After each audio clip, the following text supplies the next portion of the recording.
Camila, fala para mim. O que é uma professora, mas que é especializada em educação emocional?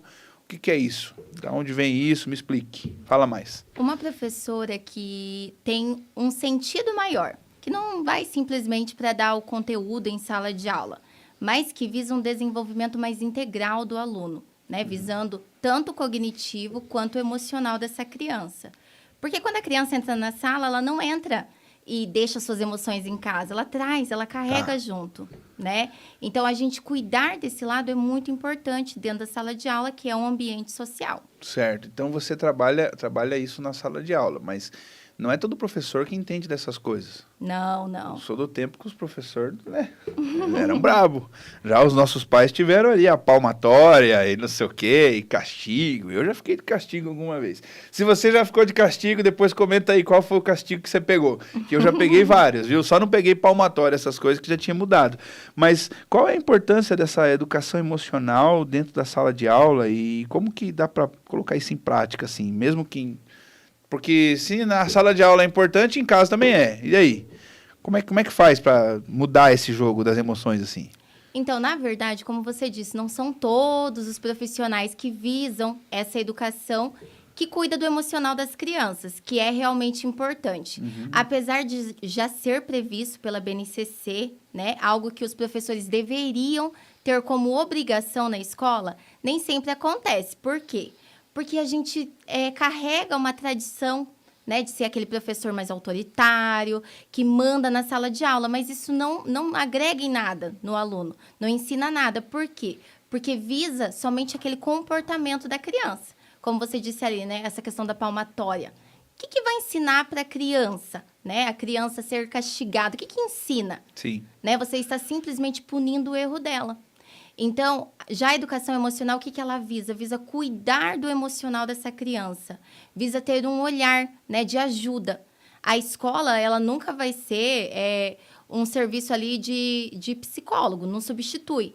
Mas o que é? A gente ajuda essa criança a entender o que ela sente dentro da sala de aula com os conteúdos básicos. Isso vai se tornando mais comum, porque na sala de aula as crianças brigam, o professor também é um ser emocional, acontecem várias coisas que a gente consegue trabalhar essas habilidades. Sim. Porém, o profissional precisa ter essa abertura, né? Entender dessa importância e entender principalmente da necessidade dentro da escola. Tá, por um lado tem esse profissional, esse professor que acha que isso não é importante e tal. Mas será que não foi dado liberdade demais também? Hoje em dia não pode falar nada, entendeu? O aluno daqui a pouco tira o celular, está filmando. E como é que faz para lidar com tudo isso? Porque, por um lado, tem uma educação muito permissiva nascendo aí.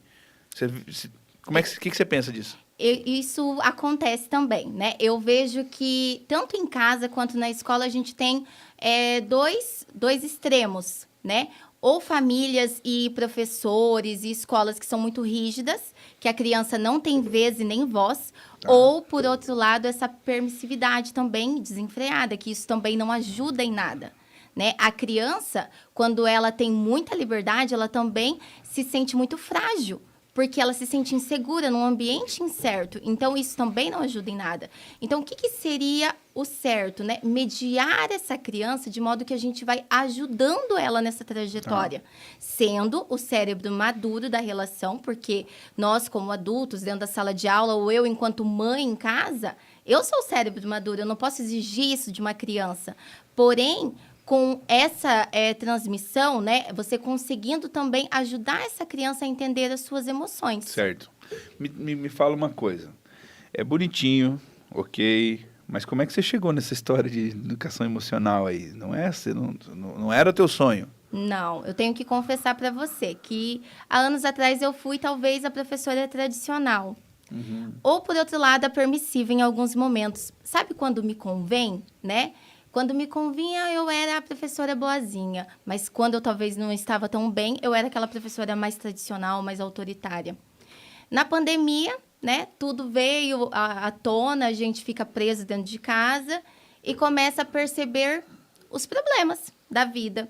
Então, eu, como muitos profissionais, né, fiquei em casa com a família e comecei a perceber que aquela professora que era muito boa, que sempre foi muito elogiada, porque realmente eu me cobrava muito, não era boa para mim mesma, Uau. né? E eu comecei a perceber que aquilo já não fazia tanto sentido quanto eu achava, porque eu era uma boa professora, mas não tinha espaço para mais nada na minha vida. Entendi. Eu não era uma boa mãe, eu não era uma boa esposa, eu não era uma boa dona de casa. Eu era simplesmente uma boa professora. Então, meus filhos, meu marido, minha mãe, tinha tudo que aceitar que eu era professora. Então, eu trazia muito trabalho para casa. E quando me tira tudo isso, o que eu vejo? A minha realidade. Uau! Então você caiu a ficha que você estava talvez usando da profissão como uma fuga? Sim. Será que era isso? Totalmente. Tipo, não quero estar com meus filhos, não quero estar com meu marido, eu quero só ser professora. Como eu sou muito exigente, eu acredito que aquilo para mim era um privilégio. Me considerar uma ótima professora, uma ótima profissional. Então, eu vestia a camisa mesmo e ali eu seguia. Só que, porém, eu não via ao redor o que estava acontecendo. Sim. O meu filho mais velho, um menino mais calmo, tranquilo. Então, eu era uma mãe muito exigente com ele, né? Talvez como a tradicional, que cobrava o tempo todo que ele fosse um menino perfeito, educado, responsável, que fizesse o tema, a lição de casa, que tirasse boas notas. Daí veio o mais novo, né? Para tirar a gente da zona de conforto. E daí ele, provavelmente é um desão bem, né? Um dominante, dá para sentir, veio para me tirar da zona de conforto. Uau. E daí, mais uma vez, eu não achava que eu era o problema, eu achava que era ele. Então, eu vou solucionar, né? Porque com o outro deu certo, por que com esse tá tão difícil? Certo.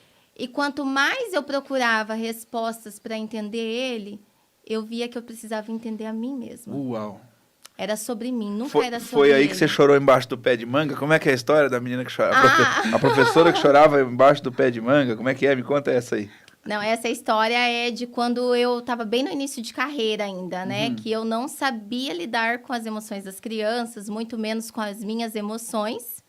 E eu chegava na sala de aula e tentava fazer 1000 coisas dentro da sala para que as aulas fossem incríveis, mas não era. Porque eu não tinha experiência, porque eu não dominava as minhas emoções e muito menos as emoções das crianças. E um dia, naqueles dias que é muito desafiador, quem é professor sabe os desafios que a gente encontra. Alunos indisciplinados, bagunça, cobrança da equipe. Então, são muitas as demandas. Mas quando a gente não sabe lidar com as nossas emoções, isso piora. E nesse dia, ali no limite, no auge, eu peguei o carro e fui dirigindo, chorando. E quando eu cheguei na frente de casa, só vi um pé de manga. Estacionei o carro e eu literalmente chorei. Chorei demais, porque eu já não sabia mais o que fazer dentro da sala de aula. Eu não tinha o domínio daquilo. E hoje eu entendo, né, a minha fragilidade. Hoje eu entendo quantos professores são frágeis dentro da sala. Por quê? Porque não tem esse conhecimento da importância de não conhecer a emoção da criança, na verdade, mas a sua própria emoção.